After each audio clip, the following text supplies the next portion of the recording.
Great, good morning. Welcome to Imperial College London. I'm really delighted to see you all here this morning. Small piece of housekeeping. I know we are very close to the door, but we are not expecting any fire drills. If the alarms do go off, please exit. The muster point is just down at the junction with Imperial College Road. If in doubt, follow somebody with an Imperial badge. But as I said, we're not expecting any of that. So I'm Mary Ryan. I'm the Vice Provost for Research and Enterprise here at Imperial College. So I have the amazing job of helping our researchers deliver their best work, making sure we've got excellent infrastructure internally, and then making sure that we deliver impact from that through, whether that's through spin-outs, startups, social enterprise, or working with our global partners, of which we have 500 industrial partnerships. Imperial College, if you don't know us very well, we are very proud to be a global university. We have collaborations with 150 different countries, working at all levels across all technology areas. And in particular, we're really excited to hold this event this morning because our American partnerships are deeply held and long-standing. And we are, I think, with all of the science technology community, really excited about the deal that's been signed this week and about what that means for development of technology across some of our really critical areas, AI, quantum, and my favorite, of course, material science. I think Imperial also is part of training the next generation. Our students here are amazing. We are #1 for graduate employment. Our STEM graduates are going in and changing the world. Our undergraduate students are extraordinarily entrepreneurial. About 30% of them now do extracurricular activities in entrepreneurship, and they are founding as many startups as our academic staff. So we have a different generation, and I think nationally we're also seeing this drive towards technology and engineering as being a career that is something that young people want to be, in a way that we haven't seen for generations. Last year, for the UCAS admissions, engineering and technology applications are at 14%. So we are seeing that new wave that's going to deliver, I think, the talent pipeline for the prosperity that we want to see. All of that, of course, requires the right policies, the right framework, and the right infrastructure if we're really going to have technology as the engine. And partnerships, particularly this particular partnership, is really important. As part of our strategy, Science for Humanity, last year, Imperial also launched its global initiative, part of which is setting up a hub in San Francisco. That hub has been operational for a year now, but is already enabling much deeper relationships with colleagues in the Bay Area and really acting as an innovation bridge, if you like, between West Tech London and the Bay Area. So, we are delighted at this new deal. We're looking forward to hearing from our guests, and I'm going to hand over now to our Vice President for Strategic Engagement, Amanda Wolfhausen.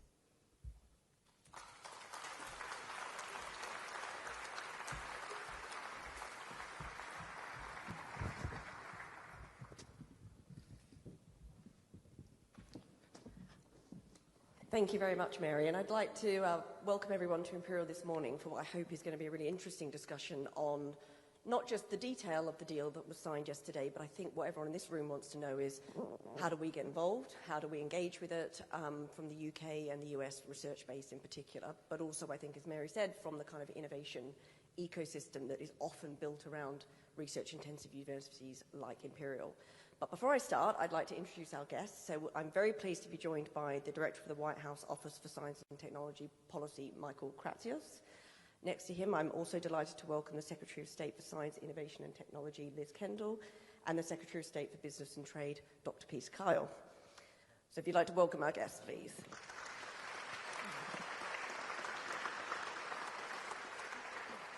So Director Kratsios, if I might start with you, I think yesterday's deal obviously came with a huge number of announcements, a lot of different stakeholders, different parties involved.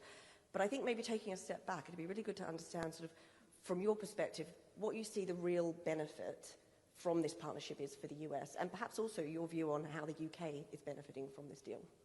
Absolutely. So if you think back to the US-UK relationship, we as two countries have extraordinarily close relations on things from defense and intelligence.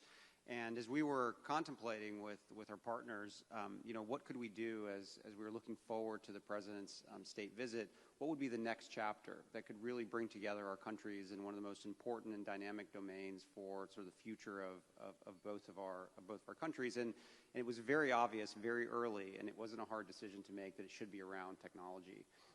And the president was very clear early in the administration that the 3 priority areas that we were prioritizing in the U.S. were AI, quantum, and nuclear. And coincidentally, it was something that was very critically important for the UK, from the energy benefits associated with nuclear to the sort of massive, large economic issues associated with AI and quantum as well. So it really was a very natural fit for all of us. And, in the role that I have, I deeply, deeply believe that these technologies are going to be driving the economic and national security of the United States for many years to come. And it's something that we are beyond thrilled to be working with our closest partners and allies. This is a true manifestation of the special relationship that we have.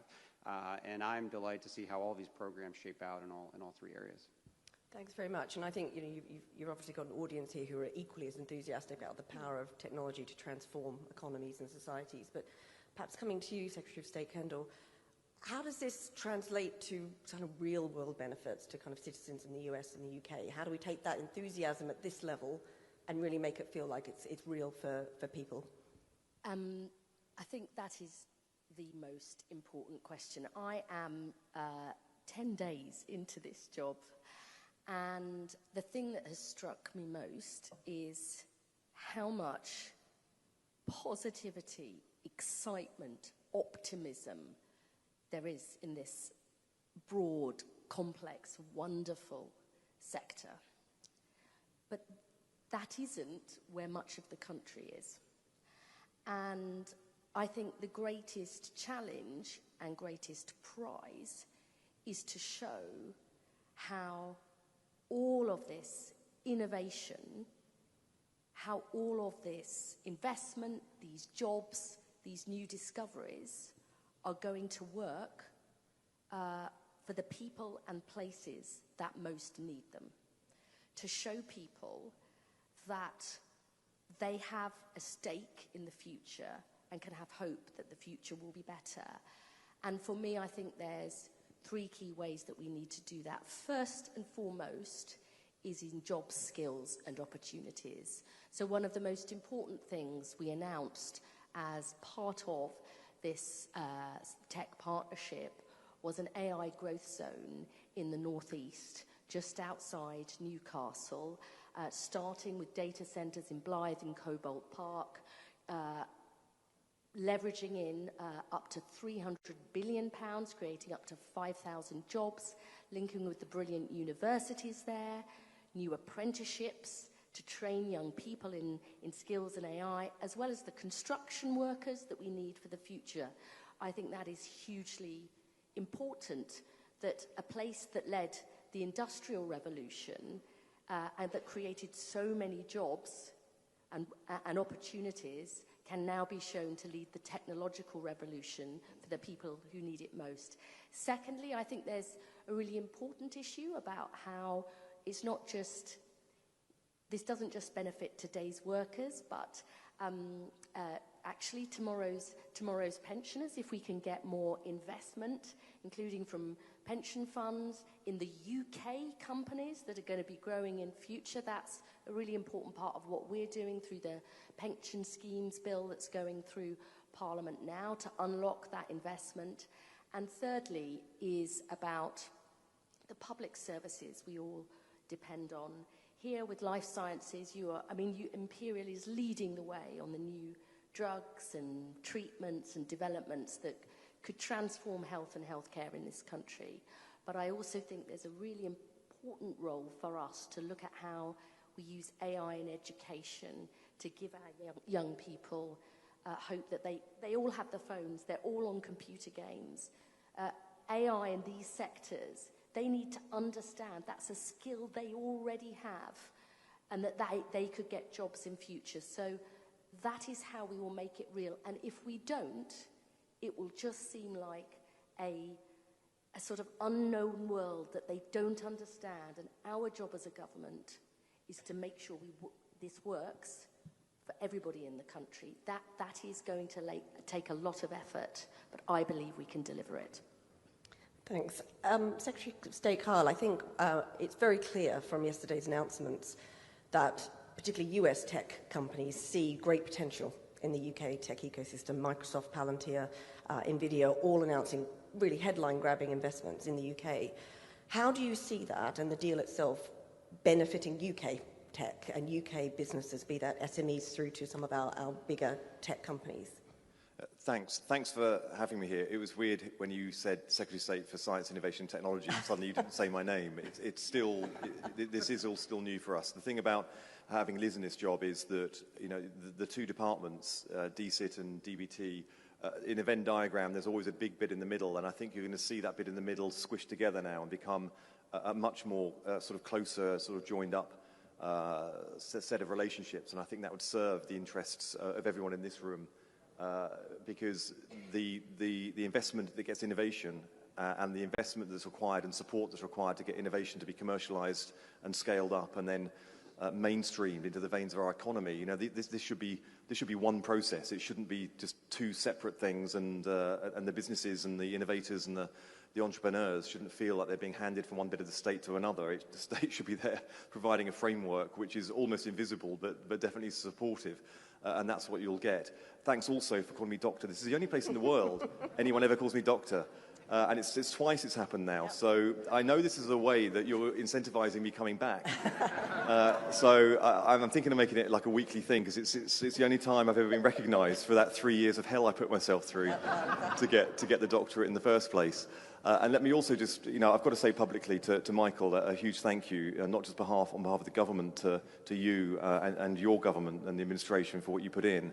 As you can see from the way that Michael presents himself and communicates here, he has been just the most brilliant person to deal with and to partner with, to discuss with, to explore all of the potential that our two countries coming together could have, and then narrowing down to a set of negotiations that delivers a deal that opens the door to £250 billion worth of commercial activity between our two nations, all focused in areas of technology, in areas of AI, in areas of future, fast, high growth economic opportunity for both of our nations.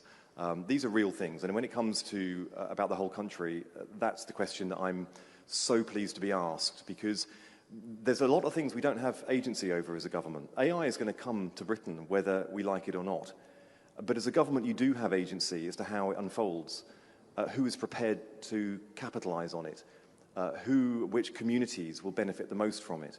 So if you look at the announcements yesterday, look at the way they were announced. So there was an announcement from investment from the financial sector, from American banks, 1,000 jobs in Belfast, 250 jobs in Manchester, another 300 jobs in Edinburgh. That's not by accident.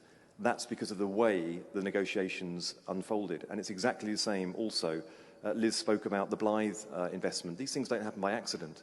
The AI growth zones are benefiting parts of the country that have not just been left behind by past periods of upheaval and revolution in the economy, but they have been specifically disempowered by those waves of industrial change. And that's one of the areas, because, you know, as the President said in this trip, and has said many times before, there's a lot of differences between President Trump and the Prime Minister Starmer from Kier, but they have worked really hard to find common ground. And the same is true with our administrations. And one of the things that Michael and I have spoke about through all the discussions is we are two administrations that care very, very much about those communities that have been left behind by past waves of industrial change, and for too long simply haven't had not just investment, but the kind of investment that is empowering and gives long-term, sustainable security, economic security to communities that have had none for a long time. So you will see, we've done this since day one. The AI growth zones are a great expression of it. But in every single aspect of the deal you saw yesterday, there are parts of the country, every other part of the country benefits as much as London. And I don't know, including the previous Labour administration, I don't know how another administration that has put that much effort into a moment like this. Thanks for that. And perhaps if I could pick up on that point you made about you know, this entire about me deal. being a doctor. Well, we very much respect academic qualifications here, so don't worry about that. But if I could pick up on the point you were making about how this entire deal is built on that ability of the UK and the US to sort of always find areas of commonality, even when there may be big differences. And perhaps, Director Kratsios, if I could come to you and trying to understand why it is so significant that the US and the UK are doing this together, this deal on these sort of tech partnerships for the first time.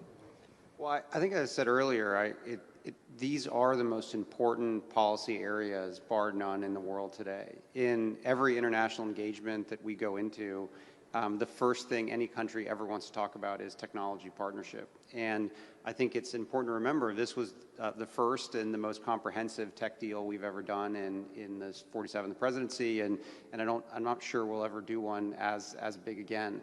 And I think that the details of it, I think, are really important to kind of dig into a little bit. I think in the first area of artificial intelligence, one thing that we're so excited about, particularly on the R&D front, is there is an incredible way that our synergies of our R&D ecosystems can come together to drive far better outcomes than we could have done individually. We have incredible compute infrastructure in the United States. Here in the UK, you have incredible data sets around biology and life sciences that can be leveraged for joint R&D together. On the nuclear front, energy continues to be an issue here with energy prices and even the U.S. So the ability to be able to drive and accelerate the adoption of civil nuclear is a huge step forward. There was a big signing that sort of dovetailed with our technology signing by our energy secretary earlier this week, where we're attempting to harmonize some of the regulations around the approval of civil nuclear between the U.S. and the U.K. So as we develop those new technologies in the U.S., they can be adopted here in the U.K. far more quickly. So there's lots of things that we're doing. I think that because of these synergies together, we're able to sort of drive much better and more effective outcomes in the technologies that matter so much. Yeah, and perhaps if I could just pick up on that point you were making about the synergies, and there's a lot in the memorandum of understanding around regulation and opportunities for regulatory alignment. I mean, and perhaps this is a question for everyone across the panel. Is that the direction of travel? Are we hoping to see greater convergence in regulation and find that alignment in these new and emerging areas of technology? It's been a big part of the conversations we've had in a whole range of discussions between the two administrations. America and Britain have a fundamentally different approach to regulation. The way we design regulation is fundamentally different. But that shouldn't exclude us from finding areas where we can have more alignment in it. And that's what we've seen with the civil nuclear. I think the areas where it'll work most is emerging technologies, and that's why the tech partnership is so important for this and gives us so many opportunities for regulatory harmony, because it's all novel. If you look at the highest growth, the fastest growing sectors globally at the moment, you're looking at space, automation, AI, drones, health tech, climate tech. All of these are throwing up innovations that don't fit neatly into existing regulatory landscapes or regulatory frameworks, which means we're having to design sort of new ways of approaching it. And if you're designing new, then you have the opportunity for designing for cooperation with your key partners. So I think in some of the main sectoral regulatory areas and frameworks, quite difficult to align, but in some of these new areas, there's great opportunity. And in civil nuclear is one of the areas that we landed on, because we and America both have a lot of both industrial and R&D expertise. We have Rolls-Royce, and America has a few manufacturers who are doing a lot of work in small modular reactors. And we've just given £1 billion to partner with Rolls-Royce, which Liz is overseeing. And that gives us a huge opportunity for a market, for R&D, to get there first. In everything in this tech partnership, it is about Britain and America partnering in order for us to prevail in the race for this technology and to stay ahead in the race for this technology, because this is not just about economic growth and jobs, important and essential as that is. It is also about national security and defence as well, because of the dual purpose nature of almost everything we're talking about. And Secretary of State Kendall, just to kind of follow on from that, it'd be good to kind of get your view on kind of what makes the US and UK, the ecosystems that we both have, what makes them uniquely placed to be able to do that level of cooperation and that sort of collaboration, which in what are quite sensitive areas of technology development. Well, the way that I think about where we in the UK are world leading and where we have our sort of competitive edge, there's three areas. It's our brains, you know that here, our world leading researchers. There's always more we can do to back our brains, and we want to do that. I also want to make sure that we give skills to the next generation. It's very important that we do that, so we have that pipeline. Secondly, it's our sort of building blocks, the data that Michael talked about. Our world-leading data sets. We want to do more there through our National Data Library and other developments. And third is our Britishness, our language, our rule of law. And I think one of the reasons that this partnership is so important is we are in a race for the future, and we want it for all of our differences between our two nations. Those underlying values are really important, and collaborating in those areas to make sure we win the race, we secure those developments under that framework with those shared values in a world that is more volatile, that is more dangerous. We need to seize those developments within the framework of those values for the benefit of both our people. And I think that's really the big message here for us. The world is very volatile, and we want to work with our long-standing partners to make sure on all of those areas we are setting the standards and we are delivering the benefits for our people. There is a lot more that we can and need to do, but this partnership, I think, sets the framework. It's hugely important for the future of both our countries. One area that I feel like we've touched on in a lot of the different answers so far is talent. All of these emerging tech sectors are going to rely on an increased pipeline of very highly skilled talent. And I don't want to shamelessly plug Imperial, but there are universities here and in the US who are doing their bit in trying to kind of educate and graduate those people. So how do the two domestic policy agendas support a deal at that scale with policies that are really going to encourage that talent and that skills pipeline to flow? Well, the U.S. does a tremendous amount of joint research programs with the U.K., and it's something that our large funding agencies, the National Science Foundation, National Institutes of Health, and others all do.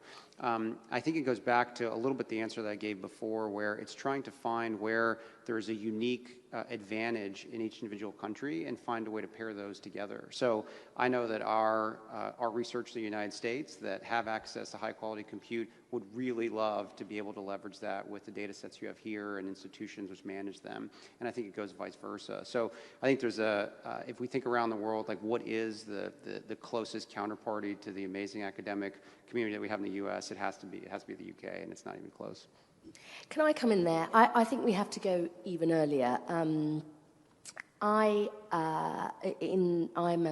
MP for Leicester West, and in my constituency we have an incredible space park, which is a collaboration between our National Space Centre, the University of Leicester, which is spinning off startups. We working with Rolls-Royce, Aerospace. It's a brilliant place. And the very first time I went round to talk to people there, I met people from London, from New York, Berlin. I want people in London, New York, and Berlin to have great, well-paid jobs. But where were my people? Where were my constituents in that space park? Talent is everywhere, but opportunity is not. And so we ran a Leicester West Schools takeover day where we brought the kids into the space park. They were flying drones. They were doing computer-aided design. And we needed to show them that this incredible place could have jobs for someone like them. So I think we've got to think much earlier on, because we know from history that sectors who only draw talent from a small pool ossify. And we need to make sure throughout the pipeline that we're giving people those skills and opportunities. And that's why, as a government, we are investing in a program called Tech First to train children and young people in the AI and tech skills of the future. We are determined to make sure, through a partnership with some major tech companies, we will upskill 7.5 million people. That's 20% of the workforce in the skills of the future, as well as backing our world-leading universities. I think we have to see this as a pipeline of talent, because that is how we will continue to win the race in future. Great. I think perhaps if we move on and, in a way, talk a little bit about where we go next with this deal. I think we've sort of celebrated it, but the hard work obviously really starts now. And I sort of wanted to start with a question really for everyone on the panel, which is, you know, we both have thriving science and tech ecosystems, but what do you think we can actually learn from each other? You know, if we're being honest, what does one ecosystem do better than the other that we can bring back into our ecosystem? Perhaps Director Kratzios, I can start with you. Not to kind of belabor this, but we have a very federated system in the U.S. where we have individual states that are very empowered to sort of run their own academic institutions and research programs, but obviously we have a federal government as well. I think here you have a more consistent, cohesive, centralized repository for a lot of data and other efforts. So for us, like that's something that we can very much leverage and be able to benefit from. But I do think there are actions we can start taking immediately. To me, I think one thing that's coming up that's in the agreement is closer collaboration between our new AI Institute and the Safety Institute or Security Institute here. And I think what we talked about in the MOU is kind of a return to a focus on metrology and measurement science around these large language models. And this is a sort of very marked turn from a lot of the fixation of the last administration in the U.S. on some of this sort of existential risk issue. And I think it ties very much into this sort of joint belief that we have to have secure adoption of this technology for all of our people. And that's an area where the UK has been extraordinarily strong. I think the institute here was launched even before the US one was launched. So there's an incredible amount of talent that sort of can be paired together on that. And I believe that kind of extends to the other areas, and it goes back to the standard setting around all of our civil nuclear enterprise. These are areas where there's a very sort of vibrant regulatory community here and also in the United States, and those folks do have to come together and talk, and the only way that's going to really pull it together is through this agreement. So it's great to see. So just take Kyle. Thanks. There's lots of areas of the way that the US does things which, aside from just the sheer scale that the US can do things. And, you know, when I was appointed to Liz's job, straight after the government came in, there was a kind of mini debate going on at the time as whether Britain just tries to be a mini America and just do a bit of everything, whereas America does a lot of everything because it can afford to, or whether we specialize. Well, we chose to specialize, which is what brought a lot more focus and strategy to our space program, for example, where I came in and we'd inherited a series of assets but no strategy on space. Well, that's changed fundamentally now. And when we are backing the potential for having UK launch, we're backing the potential of having backing the sort of small satellite sector where we have, you know, real world-class expertise. That's the true right across the board. But there are areas where you do look to America and think, actually, we can learn from that and we can apply it here. And I think the national labs that you have in America have been absolutely standout. You know, in different areas, bringing together, using the federal convening power and funding power, and then the ability to bend regulation and legislation towards one area of research, and then focus that in a really concerted way, bring together investors, researchers, you know, public researchers and higher education, and then the private sector as well. It is a really good idea, and that's something I think we have learned from, and we are starting to apply here. And I think, you know, you see the work at Imperial, and you see what happens when you can have that kind of leadership within. The other thing I've spoken about, and I'm in the news for today, so let me be clear about what I did and didn't say, was that I gave an anecdote when I was at the NVIDIA conference yesterday. And I said that when I went to Stanford a couple of years ago, and I asked a group of students, about a dozen students, why they had gone to university in the first place and why they had gone specifically to Stanford. And all of them, every single one of them said because they wanted to found a company. They wanted to start a business. And it's always stuck with me because, you know, if you had a dozen undergraduates in the UK, you'd have to have a pretty big group before you found someone that said that they'd gone to higher education and to a specific university in order to start a business. And that drive, the entrepreneurial drive you see in America, and the way that higher education, because I've never met a vice chancellor or a leader of a university that doesn't identify their organization as being an economic organization. But there is that other thing. It's not just about providing broad skills for the economy.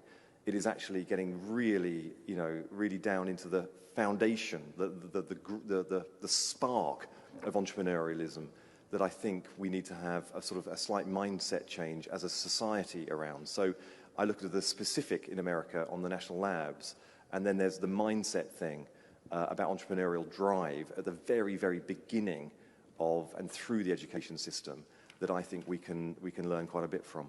Can I add a quick thing on that? We do, from what I understand so far, I'm new in the job, and there's much more I need to learn. But I think we do have, for all that Peter has said there, we have incredible startups here. We need to then scale them up. And I am very interested in what more we can do to back brilliant British companies to expand and thrive. Now, nationally, we're doing that through our British Business Bank, the National Wealth Fund. I mentioned in my answer to the first question the changes we're putting through Parliament now to see what more we can do to get our large pension funds investing in UK companies. But that is really, really important. So we grow those companies, we keep that talent. We want an investment from the US, and that's what we got in this tech partnership, over £30 billion, but we need to do more to support those startups to scale up. And that is something I think we need to focus on. Just very quickly, sorry, the other bit of your question about where we go from here per se, there are some negotiations that are so dysfunctional, challenging and difficult to get across the line that when you get to the line you kind of run off in different directions and never want to see each other again. I hope you can tell from the way that we're talking here, and it was predominantly from the sort of the elected side, the political side. It was Michael and I that was leading the conversations here. We got to know each other very well as a team of negotiators from civil servants who are often, some of whom are in the room here, and I pay absolute tribute to the officials that were driving the talks that led to the agreement. This was a set of agreements where we deepened the knowledge and the relationship between the two administrations. This is going to be a partnership which is a partnership going forward, not just a partnership which is on the title of an agreement going for one moment in time. And that is what's going to be so special from this. That's the thing I'm most excited about, is actually where we go from here. And I think if we can show that it works, we can show it delivers for both nations, then I really see no limits to this. In the NVIDIA conference last night, I gave the anecdote about my mum. And this means a lot to me, and it means a lot to everyone in this room for lots of different reasons. But I lost my mum. She was scanned 3 times in the course of a year. Then she collapsed and died just a couple of weeks later, and she had cancer that wasn't detected. Now, in the last 10 years, with the integration of AI into radiotherapy, there was no question in my mind, literally no question in my mind, that she would be alive today had she been scanned using the scanners that are currently in most hospitals across the UK. That was the last decade. In the next decade, we have the opportunity, if you listen to people like Demis, to actually prevent those diseases happening in the first place and to cure them if they do emerge. That's the potential we have. The potential for that becoming a reality has just come a lot closer because of the partnership that we have designed between two nations. And to be part of that and to be in a room for the people who actually were in the front line of doing the research and benefiting from this is just the most amazing thing to be part of. To be a small part of that relationship and to be in a room like this and to be able to have future generations that look back and think, this is the group of people that made that a reality. That is a pretty special thing to do. That actually leads on, I think, to one of my last questions, which is if we were to gather again in 5 years' time, where do you hope we'll be? What does success look like for this deal? In government. To me, I think if you kind of just go through the 3 sections, there's some pretty obvious things that we need to do. On the AI front, I hope that we can continue to make sort of novel discoveries and breakthroughs in important life sciences that will make huge impacts to all of our people. I think new integrated research programs between our AI institutes are going to be really important on the AI front. Harmonization of some of our innovative sort of regulatory sort of apparatus around artificial intelligence is critically important. On civil nuclear, it would be amazing to see SMRs deployed and actually powering homes here in the UK and the United States. And on quantum, to actually have a research security program that rises to the occasion of how important that technology is for the world. So those would kind of be what I would hope to see in a few years. So just say, Ken. I mean, it would be, more world-leading breakthroughs, more world-leading British companies, and more incredible ecosystems like you have here in other parts of the country. Everything they said, and I want everyone to be excited about technology and AI. I want everybody to feel, every person in every part of the country, to feel the benefits of AI. I want people to feel the benefits in their health. I want people to feel the benefits in their pocket. And I want people to feel an excitement and an optimism about the future as a result of the way that AI is developing and the way that AI is being deployed in their benefit. And final question, I think, is, you've got a room full of either Imperial academics or other people representing parts of the UK research base. How do you want us to engage to kind of help this deal be a success? Not just getting our hands on some of that compute power, and perhaps not just spreading our entrepreneurial spirit that we have here at Imperial around the country, but what do you need from the universities and the UK science base and the US base? Well, what I'd really like is a new technology where I download everything in your heads into my head so I know exactly what to do. But I would say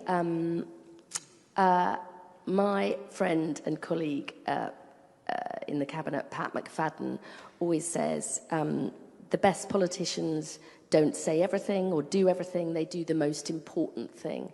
And what's really important for me is to have a clear set of priorities in this area, which inevitably does mean deprioritizing other things, so that we are really boosting our competitive edge.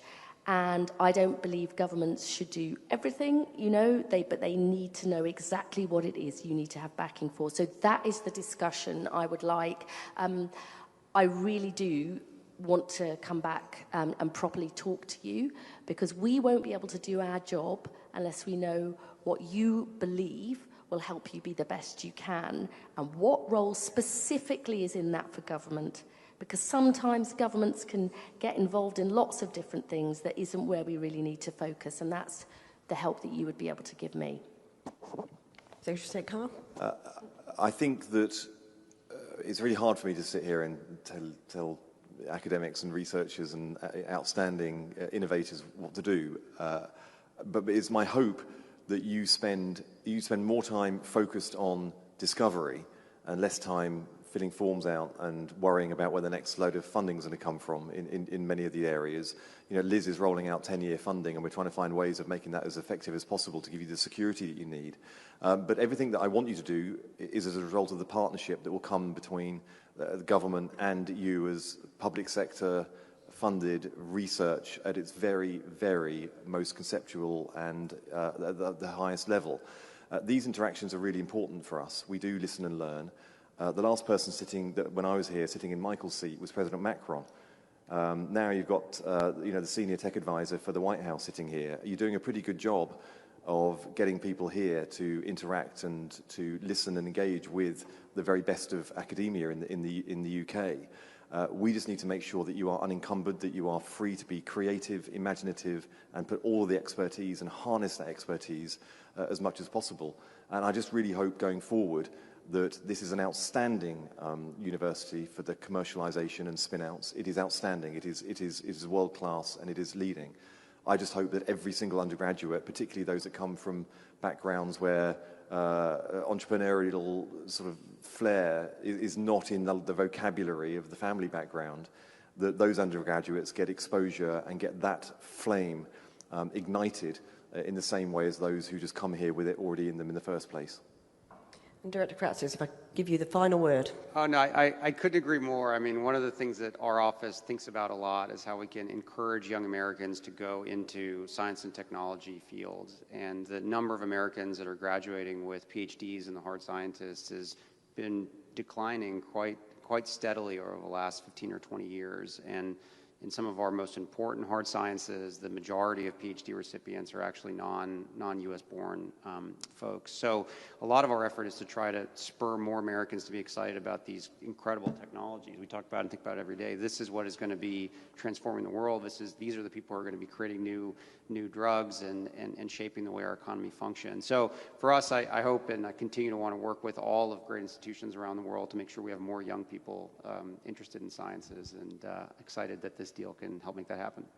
Great. Well, look, thank you very much. I think, there's a lot of optimism from this conversation, and I think there's a lot of optimism in the room. There's a lot of hard work still to do. I just wanted to thank the panel for the discussion, and to thank colleagues from the US Embassy, from your office, the White House Office for Science and Technology Policy, colleagues across Whitehall, and of course my team here at Imperial for bringing this event together. And if we could just have another round of applause for our panelists, that'd be great.